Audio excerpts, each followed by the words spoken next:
Today, we're diving into the story of the University of Haripur.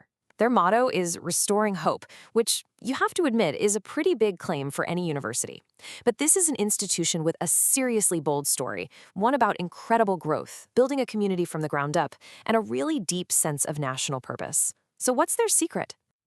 So that brings us to the big question, right? How on earth do you build a major public university, one that serves thousands of students in less than 15 years? It sounds almost impossible, but the University of Haripur's journey, well, it kind of gives us a blueprint for how it's done. I mean, their journey has been unbelievably fast. Just think about this for a second. In 2008, it was just a small branch, a satellite campus of another university. Only 4 years later, in 2012, the government gives it the green light. And boom, it's a full independent university. Fast forward to today, and it's a major public institution. That's lightning speed. And when you look at the numbers, the scale of this growth is just staggering. We're talking about a community of over 9,300 students and more than 300 faculty members. And to support all of them, they've built out 121 different academic programs across 28 departments. These aren't just stats on a page. This represents a whole academic city, basically built from scratch in just over a decade. Okay, so you've got this massive community. What are they all learning? Let's take a look at the academic heart of the university, because the breadth of what they offer is pretty incredible.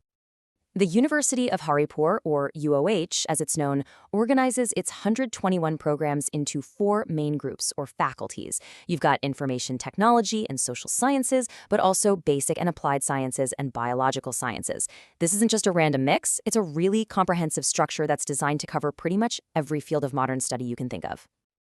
And just look at the focus of their undergraduate degrees. You can see there's a real strategy here. They're offering degrees in things like AI, data science, and medical lab technology. UOH isn't just teaching subjects. They're strategically getting their students ready for the most in-demand jobs of the future, not just in their region, but globally. And it doesn't stop there. For students who want to go deeper and specialize, the master's programs build on these foundations. They're offering advanced degrees in areas that are absolutely crucial to Pakistan's economy and environment, everything from business and computer science to agriculture. This is really about creating that next generation of leaders and experts. Now, this is where you can really see the university's ambition. It's not content just being a teaching institution, it's actively becoming a hub for serious research. By offering PhD and MPhil programs in these high-impact fields, UOH is contributing to the global body of knowledge. They're pushing the boundaries. Okay, so the academics are clearly top-notch, but what's it actually like to be there? Let's see how all of this comes to life on campus, because we all know a great university is about way more than what happens in the classroom. From the looks of it, the campus calendar is just packed. If you just look at what they've been up to in the past couple of months, you see this constant stream of activity. This is definitely not a sleepy campus. It's a dynamic, buzzing center for learning and culture. For instance, they're hosting major academic conferences that bring in scholars from all over the world. An international conference that connects topics as different as linguistics, peace, and mental health? That really shows their ambition to be part of the global conversation, and it puts Haripur on the academic map. And they're all about practical, hands-on learning, too. A workshop on using AI in biology is the perfect example of this. It shows they're committed to breaking down the walls between departments and making sure their students are right at the cutting edge where technology and science meet. And hey, it's not all about science and tech. The university is also fostering creativity and culture. Things like art and craft exhibitions are so important for creating a well-rounded campus life, one that nurtures the whole person, not just the student. Plus, they're actively building a broader culture of just being curious. A 3-day book fair is a powerful symbol of that. It encourages reading and lifelong learning that goes way beyond just what's on the syllabus. So all this activity, it's not happening in a bubble, right? It's making a real impact, both by empowering the local community and by reaching out to the rest of the world. And this is what's so cool. You can see their dual focus right here. On one hand, you have initiatives like the Hazara Digital Vision, which is all about developing their home region.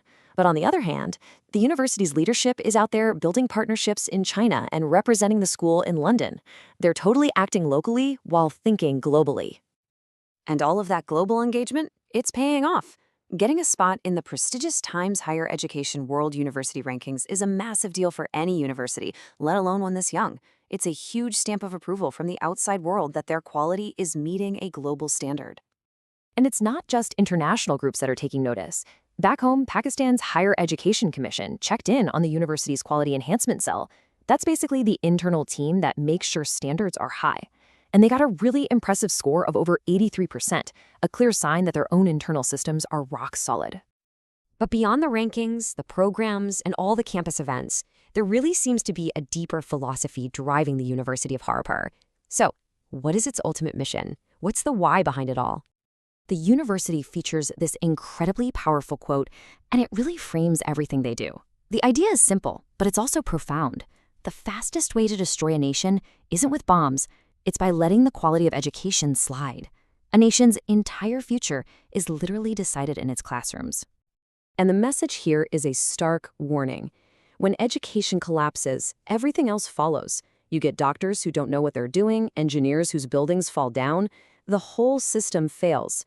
So for the University of Haripur, the stakes of their work are nothing less than the future of the nation itself. And that leaves us with a final, pretty powerful thought.